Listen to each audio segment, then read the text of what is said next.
como usted contesta. Bueno, mi nombre es Oscar Rocha, soy médico veterinario con una maestría en administración y ahorita estoy terminando el doctorado en la Ibero de administración también. He trabajado en Purina, en la parte de nutrición para animales, otra empresa que se llama Albapesa, que es de Pérgamo, también en esa misma línea, y dando asesorías en el área agropecuaria. También he tenido un negocio de mensajería, de hecho todavía tengo proceso de eso, y parte de lo que hacía en Purina era desarrollar a los distribuidores, o sea, en realidad buena parte de lo que veo son hacia los negocios más que solamente producción.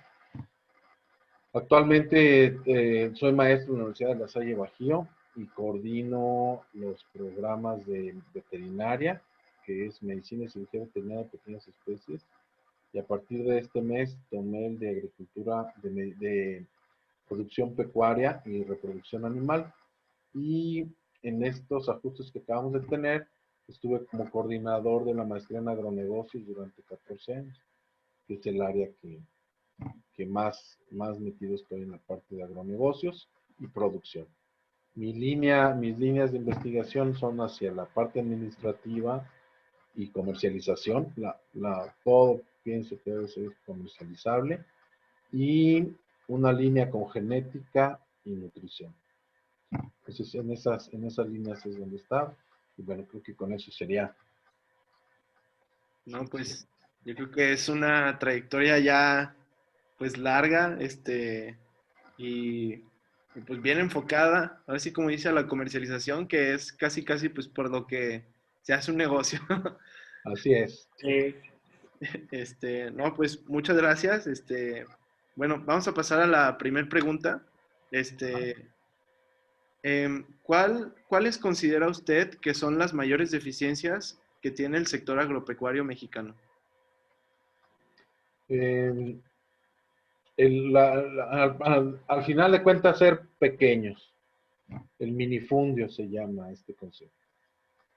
Aunque tenemos ciertas áreas donde tenemos áreas grandes donde se puede trabajar, en realidad son más la cantidad de parcelas pequeñas, donde son pocos dueños, son muchos dueños, y entonces cuando nosotros queremos generar alguna mecanización, este,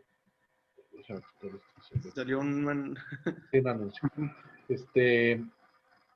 Cuando nosotros queremos meter alguna mecanización o mejora técnica, todo eso, la limitante que tienen los productores es, pues no pueden tener un tractor para 5 hectáreas o 7 hectáreas, que es la media nacional que tenemos de hectáreas.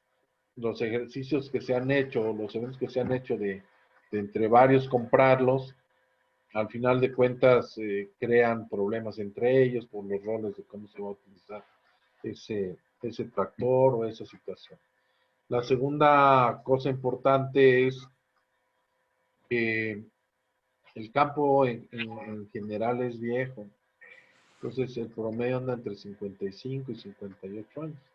Ayer o antier salió el dato general del INEGI y habla que la población media en México está en 29 años.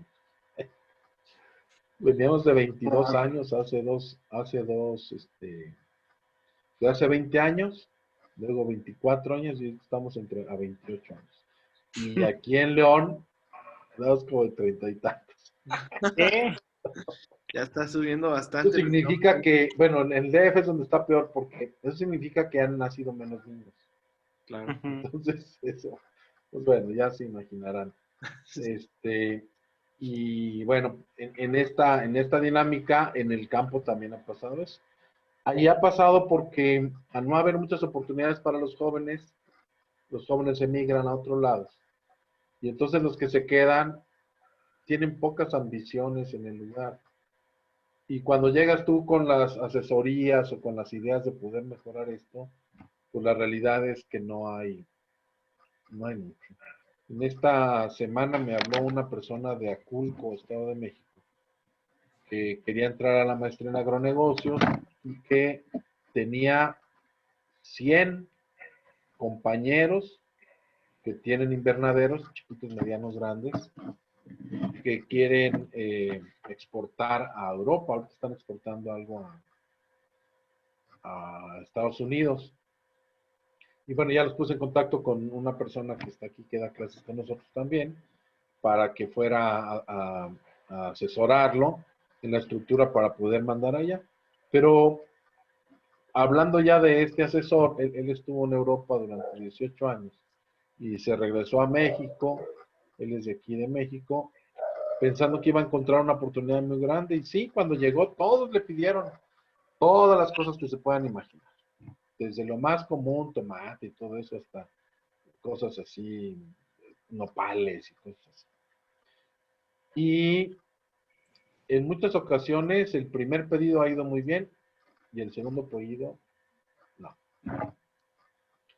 Mal, incompleto, ya no lo mandan. O sea, en una dinámica de poco trato comercial o de compromiso, dado porque pues aquí llega alguien y se los compra y pues necesitan el dinero inmediatamente y no toman esa situación, porque en mucho no están acostumbrados a trabajar de forma conjunta en esta parte de la comercialización. Sin embargo, hay ejemplos muy interesantes en esta zona, sobre todo, donde yo creo que debe haber unas 1.500 hectáreas de invernaderos, donde cada uno trabaja su invernadero bajo ciertas características y hay un comercializador que lo envía a Estados Unidos. Y ese comercializador llega con ellos, les ve todo, les va pagando semanalmente la cosecha. Y entonces en una estructura un poquito más avanzada, pero que va dirigida a productores que ya cambiaron la mentalidad. Entonces, ese es nuestro principal punto. Eh, pequeñas unidades productivas, en primer lugar, que no te dan la posibilidad de cubrir pedidos para poder salir a muchos lados, y el poco interés de integrarse. Sí, muy poco Sí, trabajo claro. y profesionalismo. Alonso iba a decir algo. No, que me parece muy interesante. Nunca, bueno, yo no sabía nada de cómo estaba como las exportaciones a Europa y cómo estaban como los problemas después. Entonces se me hizo muy interesante. Fíjate, hay una empresa que se llama Taylor Farms. Ellos son de California. Y el esquema que ellos trajeron fue venirse de California aquí. De hecho, están en San Luis de la Paz. Pues ellos tienen ahí sus congeladoras, ellos garantizan el producto, les compran el producto, toda la cosecha. La cosecha que no está bien la tiran, la buena se la llevan. Entonces, platicando con el gerente general, que también estudió en agronegocios, le preguntaba que pues, ¿por qué se había venido? Él es mexicano, pues, ¿por qué se había venido a México?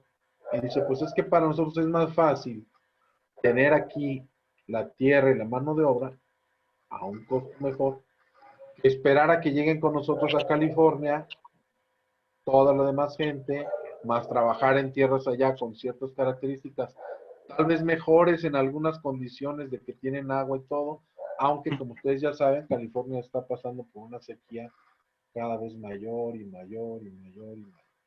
Entonces, Sí. lo vieron de esa forma, a ellos están cortando y todo, y al tercer día que se cortó, ya está congelado en el tamaño como lo quieren, clasificado y todo, en todos los mercados de Estados Unidos. Okay. Entonces, esta parte es interesante en el aspecto de la logística. Hay ahí algo de esta parte de seguridad agroalimentaria que va alrededor de esta logística. La logística más impresionante que he visto es en Colombia, referente a la flor, donde la están cortando a las 6 de la mañana, a las 10 de la mañana ya están en los lugares preparando los ramos, empacando y todo, y metiéndose a los refrigeradores. A las 3 de la tarde empiezan los trailers a recorrer todos los lugares en las diferentes partes para a las 5 de la tarde tenerlo subiendo al avión y que a las 6 de la tarde de allá esté volando a Estados Unidos. llega a Estados Unidos después de 5 a 6 horas de vuelo, llega a centros de distribución en Kansas y no me acuerdo dónde está el otro, y de ahí se está mandando a las florerías para que a las 8 de la mañana del día siguiente, la flor que se cortó a las 6 de la mañana, se esté vendiendo, la esté obteniendo el producto. Qué padre que las empresas puedan pues realmente hacer algo así de rápido. Entonces, esta parte en esa seguridad agroalimentaria va en esta línea de esa Sobre logística. eso, bueno, perdón que le interrumpa. No, sí, por Es- favor. bueno, la segunda pregunta es más como en el punto de vista como legal, en su experiencia que usted tiene aquí en México, ¿cuál cree que son como las áreas de oportunidad o los aciertos que hay dentro de las políticas mexicanas para lo que es el sector pues de la agroindustria? O sea, ¿usted considera como que hay complicaciones o que sí hay como el apoyo suficiente por parte de las leyes? Bueno, viéndolo desde el punto de vista legal, no de políticas públicas, ¿verdad? Porque Sí. políticas públicas va en la forma como tú promueves para hacer las cosas. Y la otra es propiamente exclusivamente lo legal que ya existe y que, bueno, se pueden hacer algunas cosas interesantes. Fíjense que a partir del Tratado de Libre Comercio, que, que se firmó ya hace 30 años, se esperaba que México perdiera todo el impacto agrícola que teníamos porque íbamos muy retrasados contra lo que Estados Unidos tenía. Afortunadamente las leyes y el proceso cuando se hizo fue protegiendo en el camino a que nos diera tiempo para nosotros mejorar nuestras producciones y entonces alcanzarlos. El punto de referencia que tenía el cerdo, donde nosotros producíamos 12 cerdos por cerda, por mamá al año, y en Estados Unidos su promedio era de 17. Entonces, esos 4 cerdos multiplicados por ahorita 700 pesos, pues son 2,800 pesos más por cerdo. Si sacamos las 35,000, que les digo que, perdón, 60,000 que tiene ya proteína animal, pues nomás imaginen la cantidad de dinero que es. Pero también en los costos de producción, por el otro lado. Porque mientras yo más produzca, pues obviamente cada lechoncito, la utilidad que voy a tener va a ser mejor. Entonces, nosotros habíamos pensado que pues por ahí vamos a tener que ser productivos y todo. Muchas granjas desaparecieron, muchas todas. Pero curiosamente, salieron cosas que no esperábamos. Una, el aguacate. El aguacate empezó a tener una dinámica muy interesante. Ahorita, hoy esperamos que empiece a subir el precio del aguacate, porque en 2 semanas viene el Super Bowl y todos van a estar encerrados y entonces la compra de aguacate es impresionante. Y como a partir de ahí, más unos comerciales que han metido dentro de todo esto, se ha mejorado el concepto del aguacate, ahora ya se compra en todos lados. Hay problemas que la gente no sabe cómo partirlos y se cortan las manos y cosas así, que tiene que ser todavía llevado a un punto importante. ¿Dónde entra esta situación de la ley? Que se ha permitido que salgan y que se pueda exportar todos esos productos fuera del país y que los permisos nacionales para poderlo hacer, más la estructura sanitaria, ya sea para los animales o para las plantas, funcione de manera adecuada para promover ese comercio. Entonces, desde el punto de vista de esa parte legal donde entra cuestiones sanitarias, cuestiones de normas, la realidad es que estamos en un nivel muy, pero muy, muy bueno. Obviamente tenemos problemas con que les cobran piso y todas esas cosas que, bueno, la segunda sorpresa más importante fue que se empezó a vender mucha cerveza, gracias a una campaña que se hizo con la cerveza Corona, que esa cerveza pues era la que tomaba pues, la gente más del campo, no era precisamente una cerveza de primera calidad como pudiera ser la Bohemia o algo así. Pero esos señores que se fueron a Estados Unidos, pues querían ese comercio de añoranza y empezaron a llevarse sus cervezas para allá, las empezaron a probar allá los americanos, los de aquí inteligentemente vieron que podían llegar a un segmento interesante y empezaron a promoverla. Entonces, de repente uno de los, no de repente, sino en el camino, una de las principales exportaciones que tenemos es la cerveza. Entonces, para producir cerveza necesitamos nosotros tener grano. Entonces, las dos empresas cerveceras que había en ese momento formaron una empresa donde, se fue Alonso, allá regresó. No. Donde estuvieron promoviendo la venta de producción de ese grano, dándoles todos los insumos, fertilizantes, semillas, asesoría y dándoles garantía de precio para comprarles la cosecha. Entonces, mucha gente ha empezado a hacer ahí. Ha habido un cambio tecnológico, o sea, mucha gente ya dejó de sembrar maíz y eso es bueno porque para que se dé el maíz tiene que estar más o menos entre 550 a 650 milímetros de agua, o sea, de 55 a 65 centímetros de agua en el periodo que se cultiva. Y la cebada necesita alrededor de 350 a 400. Entonces, en muchos lugares, por lo que veníamos haciendo durante tanto tiempo, pues sembraban el maíz, y el maíz, pues si no llovía, pues por lo menos les dejaba algo para echarles a los animales. Pero ahora con la cebada, si no llueve, de todo modo se da. Y ese cambio se ha generado de una manera buena. ¿Dónde entra aquí la legislación? Que ha permitido que ese tipo de contratos se celebren, que se puedan llevar a cabo, que si no quedan, se pueda dar en garantía cosas que tengan las mismas personas para que cumplan, porque ahora la empresa les entrega dinero, ¿sale? En forma de fertilizantes y grano. Y antes lo que hacía el agricultor, sobre todo en las zonas ejidales, pues es que recibían ese grano y ese fertilizante, ellos los vendían, luego le hablaban a la aseguradora y la aseguradora le decían que, pues, que el cultivo no nació y entonces la aseguradora les pagaba. Entonces, por un lado vendían el grano y todo eso y por otro lado recibían el ajuste del seguro de todo eso. Y como ellos no perdían nada porque sus tierras eran inembargables y todas sus cosas, entonces ahora, es una situación en el artículo 27 de la Constitución, se permite que ahora ellos también puedan tener sus tierras, pero también son embargables. Entonces los compromisos que toman van más allá de, que al cabo, ¿qué me hacen? ¿Qué me quitan? Pues ahora te puedo quitar hasta tu tierra. Entonces, eso ha hecho que se haya una dinámica interesante o que se renten tierras para que esas tierras no estén, y que se permita rentar las tierras, porque antes se hacían las rentas, pero por debajo del agua. Entonces ahora, dentro de la ley ya se puede hacer eso.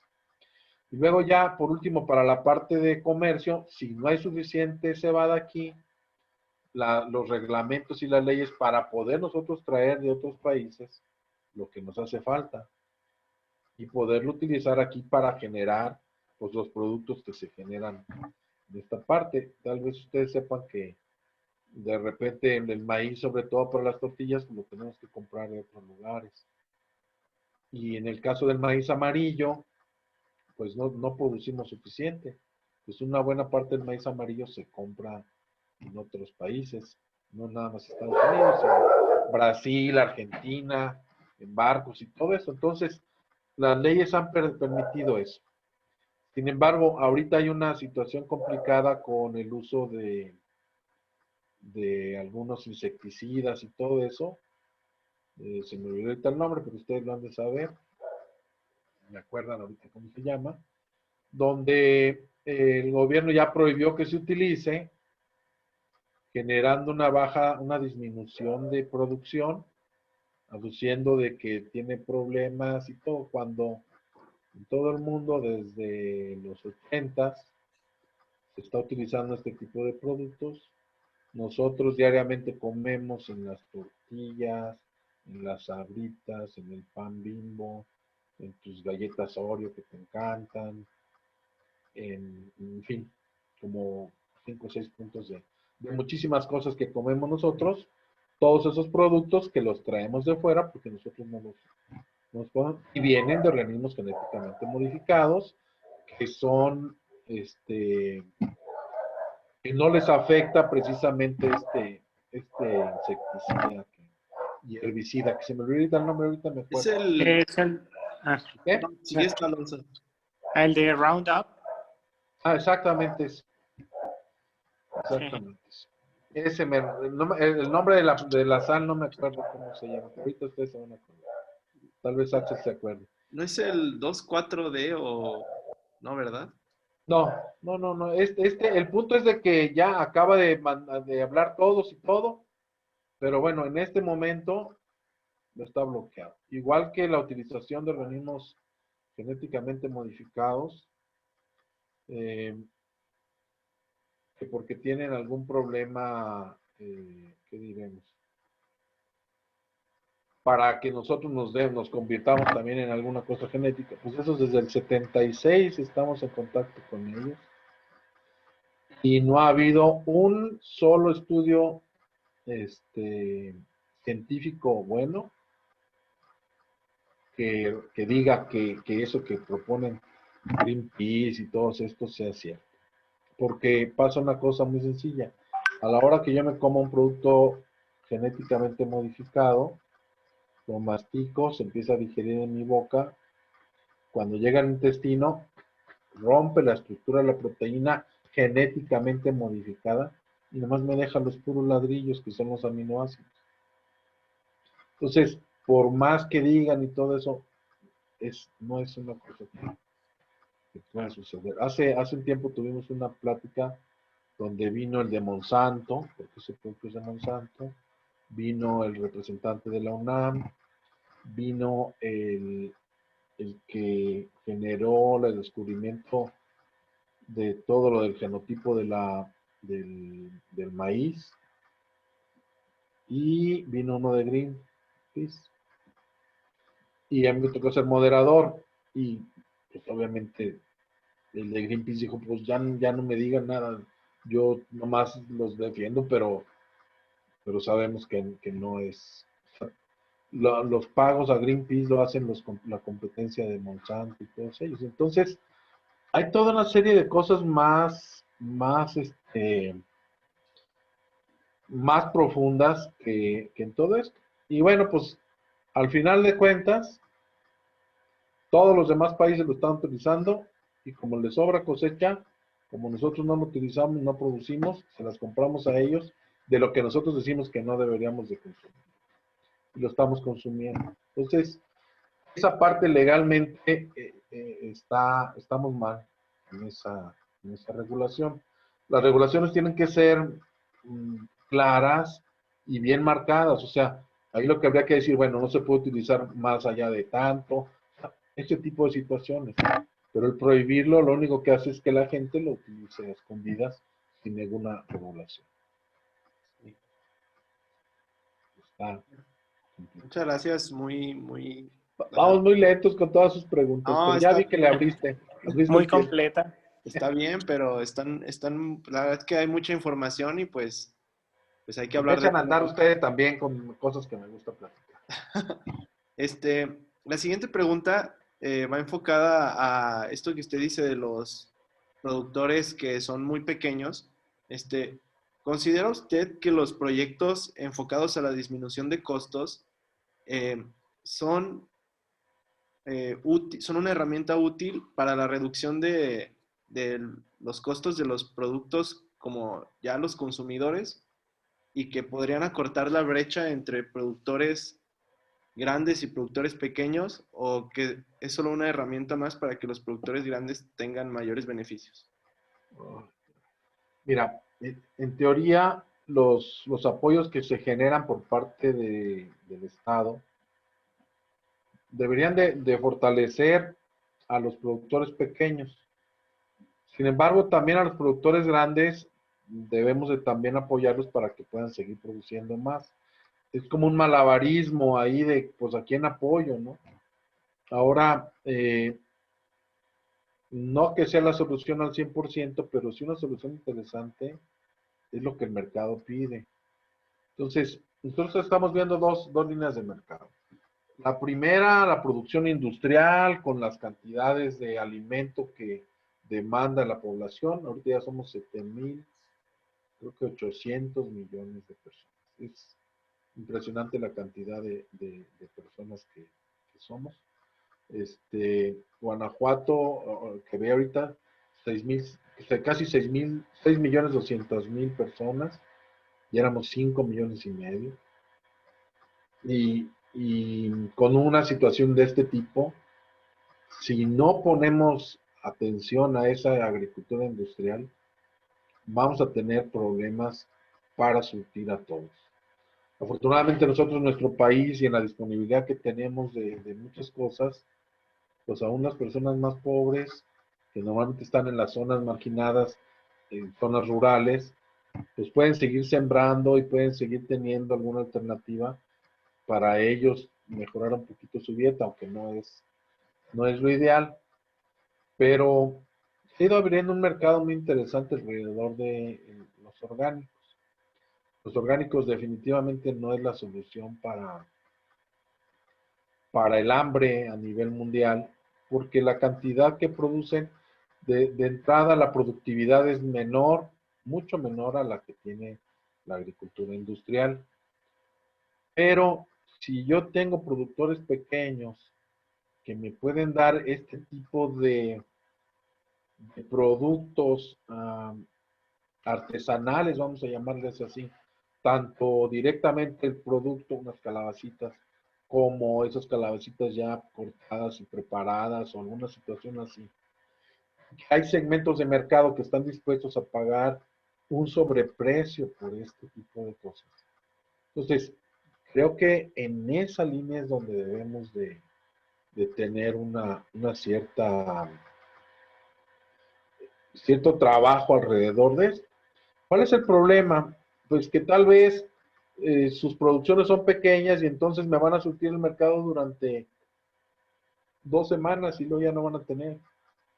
Entonces, en estas cadenas de logística, que cada uno sea el dueño de su propio negocio, pero que tenga una línea de comercialización para decir, ok, este grupito que ya tiene listas sus calabazas ahorita son las que vamos a recoger, luego este, y volvemos a regresar con este, y poco a poco irlos llevando dentro de esa área y para ese segmento donde la cantidad no es tan importante, sino las características particulares del producto. Entonces, eh, en esta parte de los productores que están cercanos a las ciudades grandes, donde existe este tipo de consumo, o ciudades donde tienen esto, como San Miguel, por ejemplo, que no es una ciudad grande, pero hay una demanda muy grande del producto de esto, es bueno. Hay supermercados como H-E-B, por ejemplo, que parte de su labor social es trabajar desarrollando proveedores. Y si ustedes han ido a H-E-B, yo espero que hayan tenido la curiosidad de ir viendo todo lo que tienen orgánico. El problema del orgánico es que tiene que estar certificado. Y una certificación es complicada para lograr los estándares y cara para poderla pagar. Sin embargo, tenemos por ahí algunas cositas como medias, no chuecas, pero sí para darle algo a eso. Y entonces, por ejemplo, decimos, pues la gallina es libre de jaula. No necesito una certificación ni nada para poderlas estar vendiendo. O está libre de pesticidas mi producto. Entonces, para eso sí puede haber certificaciones que no son orgánicas. Entonces, generas una composta, todo lo composteas, utilizas algunos fertilizantes naturales y utilizas los menos insecticidas posibles. Y entonces tienes un producto que cubre este requerimiento que la gente tiene. Ahora que fue la crisis en el 2008 en todo el mundo, pero principalmente en Estados Unidos, yo pensaba que el consumo de los orgánicos iba a disminuir porque mucha gente perdió sus casas, sus trabajos y todo. Entonces, platicando con mi cuñada que vive allá, le preguntaba que se seguía yendo a comprar al súper ese donde iba, que era carísimo. Dijo, pues ahora compro menos y ya encontré otro súper que es un poquito más barato, pero yo ya no dejo lo orgánico. Entonces, es una moda, ya no podemos decir que es moda porque nada más sería de un momento, sino ya es una corriente que llegó para quedarse con una cierta parte de necesidades que creo que podemos suplir. ¿Cuál es la dificultad? Que esos productores pequeños que están lejos de las ciudades, ¿cómo logras reunir con ellos todo y traerlo al mercado? Ese sería el reto importante en esta situación y va alrededor de esta seguridad agroalimentaria, porque la seguridad agroalimentaria no va en el orden nada más de tener que comer, sino proteger a nuestros agricultores, ¿no? Claro. Entonces ahí es donde creo que puede ser un reto muy importante para todos los que nos gusta todo esto. Sí. Ah, está súper interesante. Sí, no me había puesto a pensar en lo de cómo puede ser hasta cierto punto como una situación, digamos, de hasta cierto punto desigualdad para poder tener como ese tipo de certificados y también poder competir con otros mercados. Pero bueno, Fíjate, ajá, ahorita ah, te interrumpo, Alonso. sí, Hay Ney, ahorita claro. mercados internacionales donde tú puedes comprar un contrato y ese contrato dice que te van a pagar a cierto precio el maíz, el frijol, ciertos productos. Entonces, el gobierno está apoyando para el pago de esos contratos. Entonces, en esta misma dinámica, puede apoyar el gobierno, o sea, los apoyos deberían de venir en ese sentido de darles el apoyo para este tipo de certificaciones que pueden ser nacionales, no orgánicas porque son pequeños y las orgánicas son muy, muy caras y deben de tener ciertas características. Como un dato, una tierra que va a ser orgánica tiene que tener alrededor de ella 2 hectáreas, alrededor de ella que no se cultive nada, y 2 años de la última vez que se utilizó en esas tierras que van a estar sin producción, de, de otro tipo de producción, que, que no hayan metido ninguna situación. Entonces, haz de cuenta que son en el centro la orgánica y luego las tierras que deben de ser son de transición, no son orgánicas propiamente porque nada más sirven como barrera, no entran dentro de la posibilidad de venderlo como orgánico, y luego ya las de producción industrial. Entonces no se dejan de cultivar esas, sino simplemente son como protección para la otra, y ya entre lo que gano de la orgánica y lo medio gano de la que no es industrial, salen mis costos de producción y mis utilidades.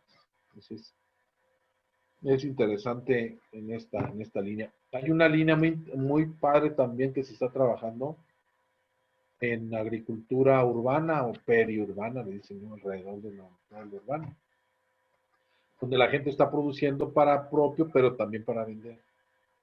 Entonces, esta es una área también muy interesante, donde aquí nosotros mismos podemos tener nuestros huertos y hacer intercambio con los demás y todo eso. Vender inclusive. Qué padre. Ahí Esa está. idea suena bastante interesante. Eso está interesante. Ujú. Bueno, la siguiente pregunta es regresando a las vaquitas, como estábamos ¿Ok? ahorita, Ajá. ah, como para dejar ese punto zanjado ya. Y es más que nada si usted considera como que sería factible o posible el hacer una dieta para el ganado vacuno que tenga pues lo que habíamos platicado, que serían algas e insectos, Ok, suponiendo que ¿cuál es el estos fueran análisis bromatológico que inocuos. tienen esos dos? Estamos viendo, o sea, todavía la elección del alga, estamos viendo que las que tienen como mejor digestibilidad serían las algas pardas. Y Ok, sí. hasta ahora no, sí, o sea, hemos visto diferentes artículos, todavía no hemos escogido la que queremos, pero nos han llamado varios la atención porque algunos dicen que bajan la producción de metano, otros dicen que sí logran como que la vaca crezca más pronto y estamos como todavía eligiendo cuál. Fíjate que este, tiene una dificultad, o sea, a nivel de investigación han encontrado algunos detalles de este tipo. Sí. Pero tiene una dificultad el producir el alga. Cuando hicieron el análisis bromatológico, ¿se acuerdan cuánta agua tiene? Mucha, casi Sí, todo. esta parte que les platico de proteína animal y todo eso lo he estado viendo con un investigador de Sinvestar, que es el asesor de investigación de proteína animal. Ujú. Él es el que me ha ido pasando los datos. Ya hace mucho que no platicamos de eso porque platicamos de otras cosas y todo. Y una de las situaciones es que los espacios para poderla producir, lo que les decía, los estanques, deben ser muy grandes. La velocidad de crecimiento del alga es de hasta 50, 60 centímetros diarios. O sea, es impresionante. Eso fue lo primero que llegó y me dijo, no, ¿y cómo ves? No, pues sí, muy bien, pero a la hora de hacer el análisis bromatológico es muy interesante porque me quita el agua y me deja la materia seca. Y la materia seca es donde está la proteína, la energía en base a carbohidratos y grasas, las vitaminas, los minerales y todo esto. Entonces, a la hora que se hace esta situación, pues de una tonelada de algas que se, que se produce, pues creo que quedan 40 kilos o algo así. Entonces, Ah, 40, 50 kilos. Miren, un nopal, una tonelada, tiene el 3% de materia seca. Esto quiere decir que de 100 kilos son 3 kilos, de 1000 kilos, 30 kilos de materia seca, que es en esos 30 kilos es donde está la proteína y todas las demás cosas. En las algas claro. más o menos anda por ahí del 4 al 5%. Entonces, bajo esta situación, los costos de producción de esta alga, pues se tiene que hacer de manera industrial para que puedas competir contra una soya que trae 45% de proteína, que ya es conocida y que ya se tiene las balancean perfectamente. Ya hay una disponibilidad muy amplia dentro de todo. Entonces, como esta alga puede ser una alternativa interesante y la limitante es en qué cuerpos de agua la pondrías. Ujú. Y dónde hay agua, por ejemplo, aquí pensemos que aquí en León. Ujú. Entonces, esa es una de las limitantes. O sea, las posibilidades las tiene y definitivamente, pero tú le vas a decir a una persona, mire, vamos a producir algas, va a quitar 2 hectáreas de su campo, lo va a llenar de agua y ahí va a estar cosechando las algas. ¿Ok? Ya tengo un mercado que más o menos se vende y todo. Y lo primero que va a hacer, y mi maíz, y mis frijoles, ¿sale? Entonces, esta parte, ahorita, por ejemplo, hay un cultivo muy interesante, que es la flor de girasol, que produce un aceite de girasol, que tiene la característica que no se quema fácilmente. Entonces, Sabritas, por medio de PepsiCo, que es la empresa que lo genera, desde hace tiempo está promoviendo que la gente siembre el girasol. El girasol necesita 300 milímetros de agua, o sea, la mitad de lo del maíz. Se compran todo. Han tenido algunos problemas con las cosechas y todo eso, pero porque el 98% del aceite que se consume en México se importa de Estados Unidos. Entonces, tiene todo para hacer. Y entonces la gente intenta una vez, corre la segunda vez, les pagan, gana un poquito más que el otro, pero luego no tiene los elotes para comer a la hora de que se te antoje un elote. Esta parte es donde la puede comprar el elote. No, yo lo quiero cortar en mi soca y hacer mi elotada y luego el rastrojo para el ganado, o sea, este tipo de detalles. Entonces, veo una posibilidad desde el punto de vista nutricional interesante, pero desde el punto de vista económico, con una baja posibilidad. Tanto ¿cómo se llama? El alga como los insectos. Nada más tomen en cuenta que una vaca come alrededor de 21 kilos de materia seca diaria. ¿Sale? Y de eso, más o menos, una vaca lechera, más o menos 10 kilos son de concentrado. Así que el resto tendría que ser de forraje. Pensemos que le den 5 kilos de algas a un establo de 100 vacas. 5 kilos por 100. 5 por 100. Serían 500 kilos diarios que tenían que darles de algas. Eso, entre 0.03, serían 16 toneladas de algas diarias que tendrían que producir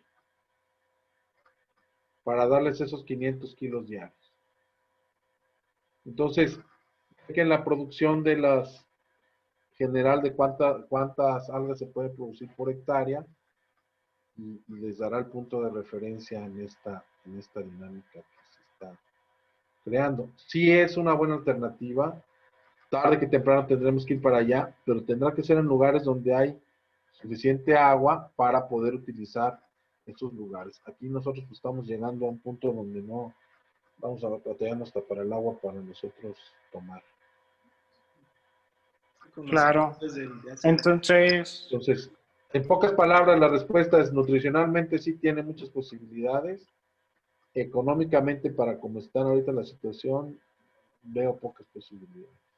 y suponiendo que se aplicara precisamente en estas zonas que están con mayor accesibilidad al agua, sería como una posibilidad más grande, digamos. Una posibilidad más grande. Yo me iría pensando más bien en los borregos o en los borregos y las cabras, que son animales más pequeños, que sería un suplemento para lo que ellos consumen que andan en pastoreo y que de esa manera se pudiera generar esta situación más que para vacas lecheras. Al menos así como están las cosas. Por lo que te digo, serían 16 toneladas diarias de algas que tendrías que sacar, desecar, convertirlas a materia seca para generar esta parte. No, A pues reserva de muchas que hagan bien gracias. su cálculo, porque tal vez Sí. no son 16, sino son 3, 5, no, sí, son como 16, porque es el 3 al 5%. Claro. 10 toneladas en todo caso, entonces sí es una cantidad importante. Ok, tenían otra pregunta más, ¿verdad? Sí, vamos a pasar a la última pregunta. Ajá. ¿Cuáles cree usted que son los alimentos claves para el futuro buscando este objetivo de la seguridad alimentaria?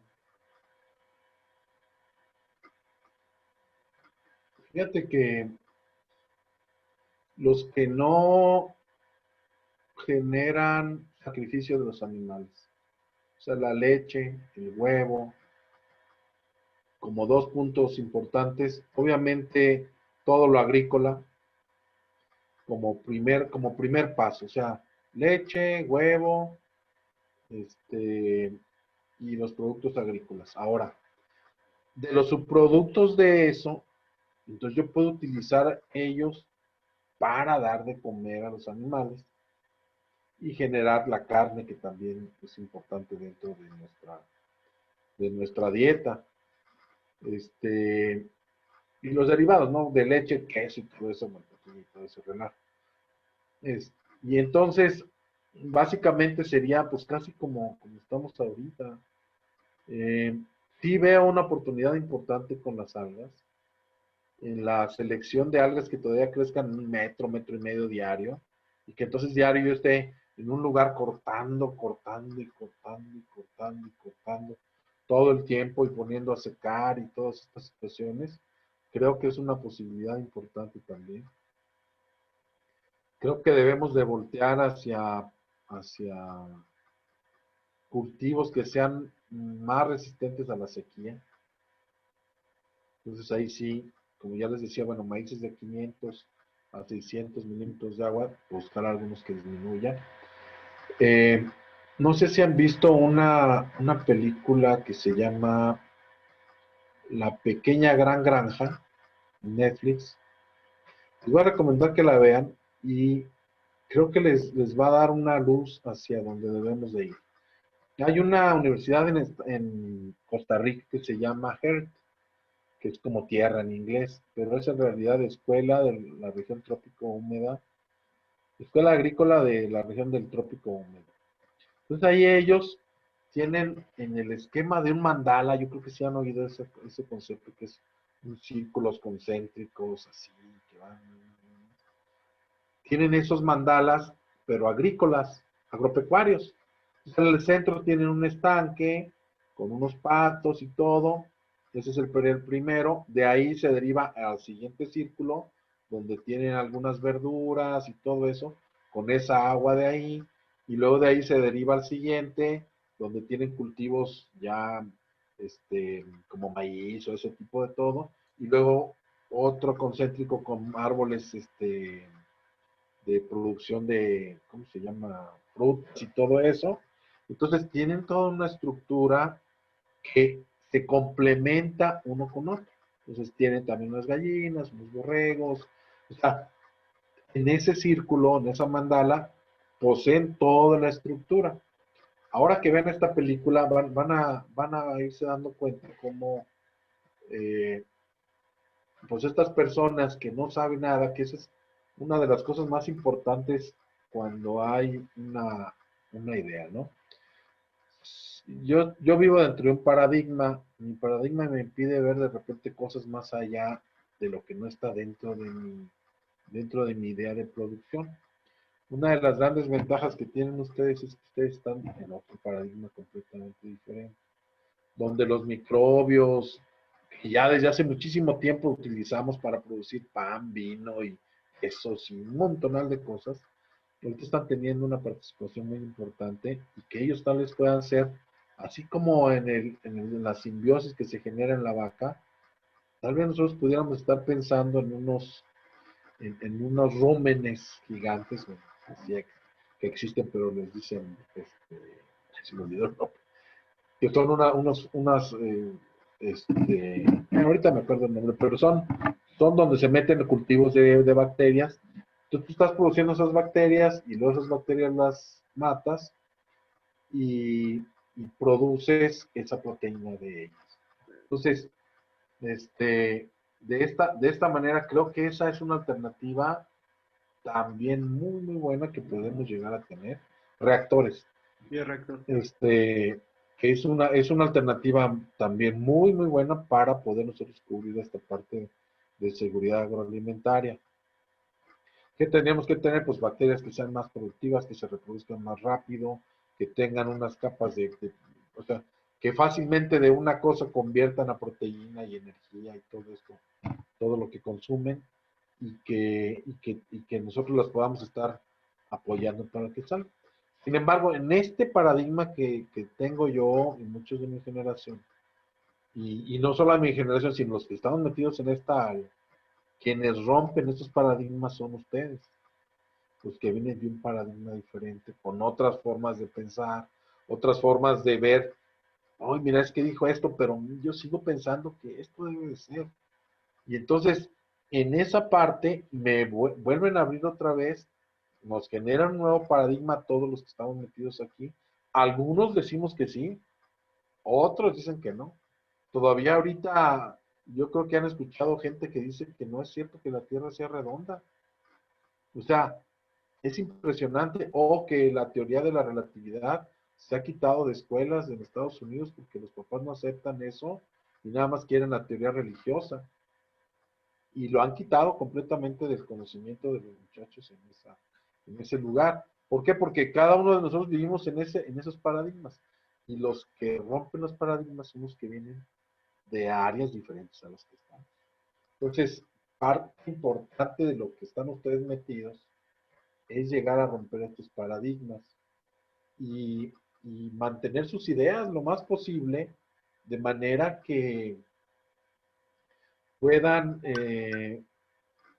generar los cambios que necesitamos para esto, ¿no? Cada vez que hay una revolución de este tipo y todo, es gente que llega de un área diferente y rompe los esquemas que se estaban haciendo. Los que somos listos nos subimos, los que no son tan listos se quedan todavía con su paradigma. No, eso no se puede. ¿Sale? Pero los más listos a veces no tienen que ser ustedes los que rompan los paradigmas. Este concepto es más interesante, es un concepto que se llama pioneros de paradigmas, que son los que ven que otros, que son los que los rompen, hicieron un camino y dicen, me subo a ese. Y entonces van por delante. Ya no eres el que hizo el gran descubrimiento. Eres el que va en esa ola tratando de hacer los cambios en todo esto. Yo, dentro de la mensajería de la que tuve, había un muchacho que hablaba en el, ¿qué era? 96, que el Internet iba a llegar a ser tan importante que tal vez hasta lo que perdiéramos la mensajería. Y pues todos, ay, ¿cómo crees? Todavía no la ha podido quitar, porque sigue siendo necesario, como por ejemplo ahorita, que te están llegando cosas por medio de Mercado Libre y todo eso. Sigue siendo la mensajería una parte importante, porque es parte de la logística de la entrega. Pero una buena cantidad de cosas el Internet lo ha liberado. Y conforme vayamos teniendo más nuestras propias impresoras 3D, pues simplemente ya vas a decir, mándamelo y ya echas a andar tu impresora. Tiene los diferentes sustratos para generar el producto que necesitas y ya tú mismo vas a poderlo hacer y ya vas a perder eso. ¿Cuándo será? Pues quién sabe. Pero esa gente que ya vio eso va subiéndose en esa línea. Entonces, yo les agradezco esta invitación con esta pregunta y los invito a eso. O sea, que aunque aquí algunas de las ideas siguen siendo muy en el camino de lo que hay y que sí existen algunas alternativas interesantes como producir, sigue siendo todavía exprimiendo más el paradigma porque dice, oye, vamos a hacer del mismo tejido de la vaca un filete. ¿Ve? Pero ¿por qué no pensar en otro tipo de consumo, ¿no? Una galleta hecha de bacterias, pensaría más bacterias que insectos, porque la digestibilidad de la pared celular de la bacteria es, o la membrana celular de la bacteria, es muchísimo mayor que la de un insecto. Y con estas algas, y entonces hacer una especie de galleta a la que tú, una tostada, pues, entonces a esa tostada ya le puedes echar tú alguna otra cosa y ya te estás comiendo algo que sea sabroso, que te nutra, que no hay que decir que es nutriente porque nadie se lo va a querer comer, sino que es sabrosa y todas las otras cosas alrededor. Pero esta línea que están ustedes ahorita buscando, tal vez no tenga que ser por los volúmenes para el ganado, sino tal vez tenga que ser directamente para las personas. En una presentación que sea como los estos de España, hombre, que les dicen tapas. Es un pedazo de pan, ¿no? Entonces, bueno, unas tapas. O sea, en esa dinámica que venga mezclada con todo con toda esta situación y que cubras algo que ya existe con una característica muy similar y que nadie sepa de qué es. Es como los nuggets. Los nuggets es uno de los éxitos más impresionantes de todos. Y rompió paradigmas y todo, porque pues era carne, vamos a llamarla de segunda, en el aspecto de que nadie la quería porque había que quitársela al hueso. Y luego además el color era un poco más a café. Entonces, oye, pues, ¿qué hacemos? Pues hacemos una pasta, hicieron la pasta y, pues era una piedra, pues no.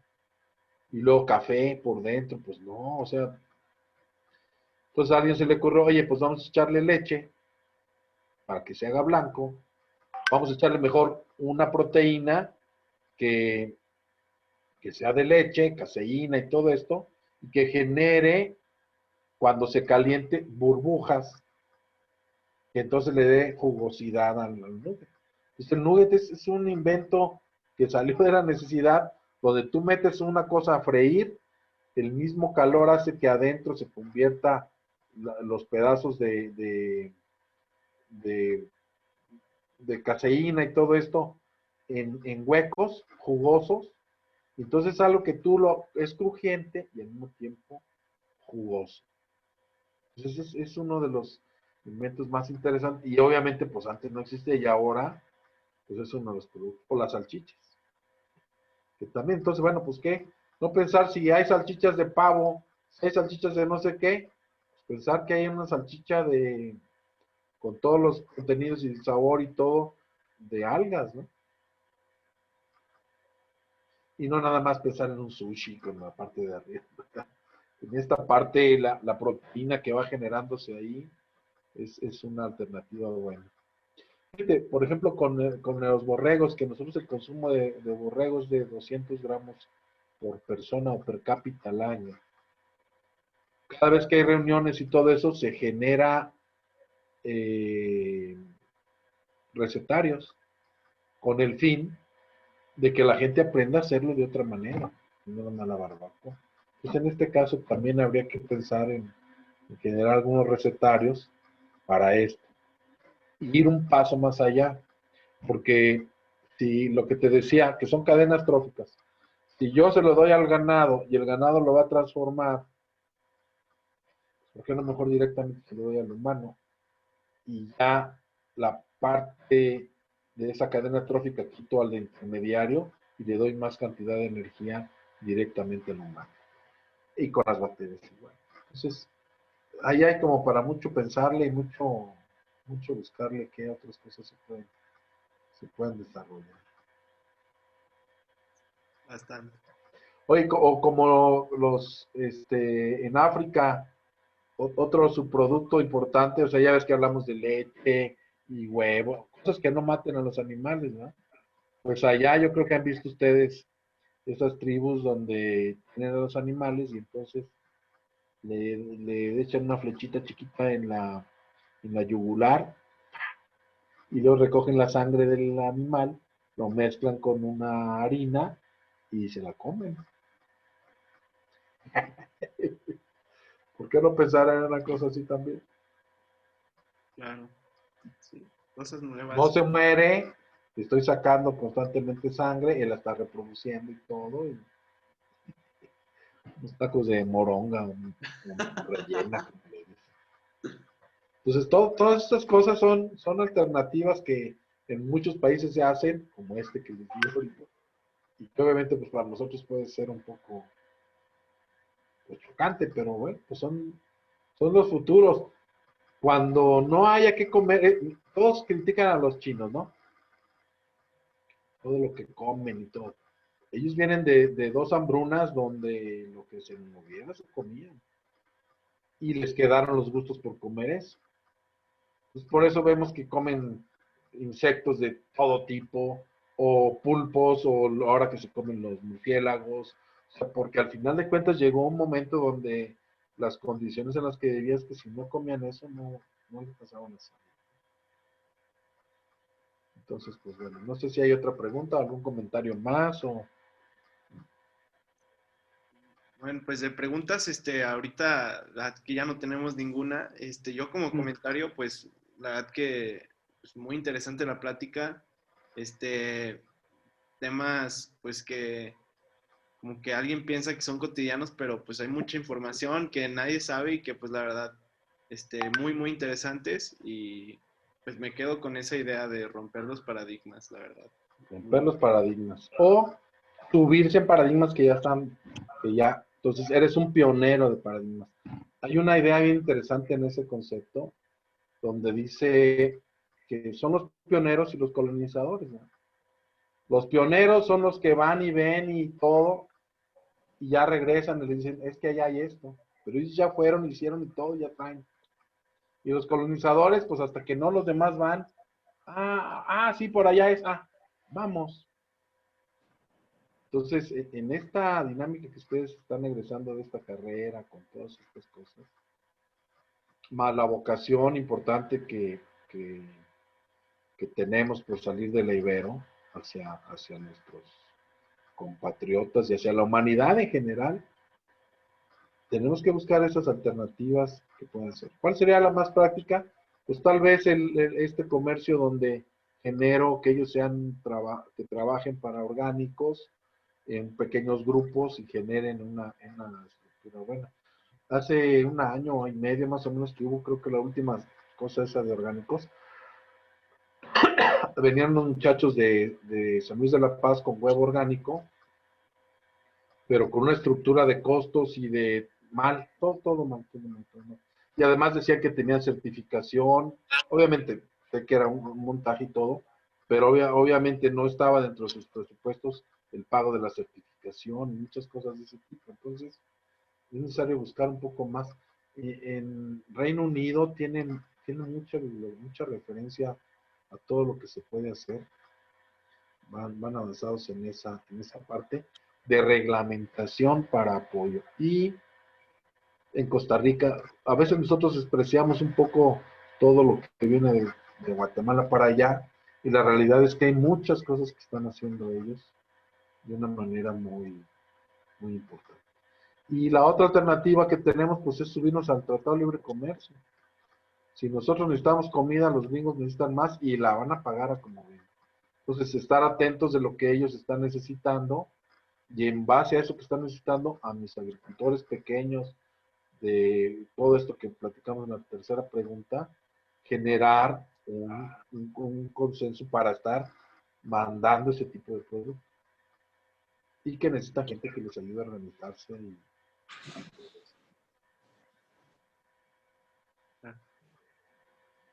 Bueno, no Claro. sé si Alonso quiera agregar algo, A nada. ver, Alonso. No, pues la verdad yo también le quería dar mucho las gracias por darnos este tiempo para platicar y platicar bien, o sea, a profundidad todos los temas y aprender y disfruté mucho el rato y poder Y estar bueno, yo hablando también de con sus todo esto. preguntas. Yo también con sus preguntas y me da mucho gusto ver los que tienen estas inquietudes, animarlos a que no las pierdan, aunque luego ya egresas y te entras a un trabajo y todo. No perderlas es no olvidarse de ellas. Tenerlas ahí guardaditas y estar oyendo y de repente, bueno, tal vez no aplicarlo, pero sí ayudar a alguien a que lo haga. De que temprano les llega la oportunidad de poderlo aplicar con alguien y desarrollarlo más allá. Claro que sí. Bueno, pues doctor, muchas gracias. Espero que sigamos en contacto. Yo ya les pasé Sí, igual con su todo contacto gusto. a mis compañeros para, pues ahí sí nos apoyen cualquier cosa. La verdad que muchas Sí, gracias. con todo gusto, claro que sí. Nosotros igual a su disposición, lo que necesite. Muchas gracias, de verdad. Claro que sí. Muchas gracias, Axel y Alonso.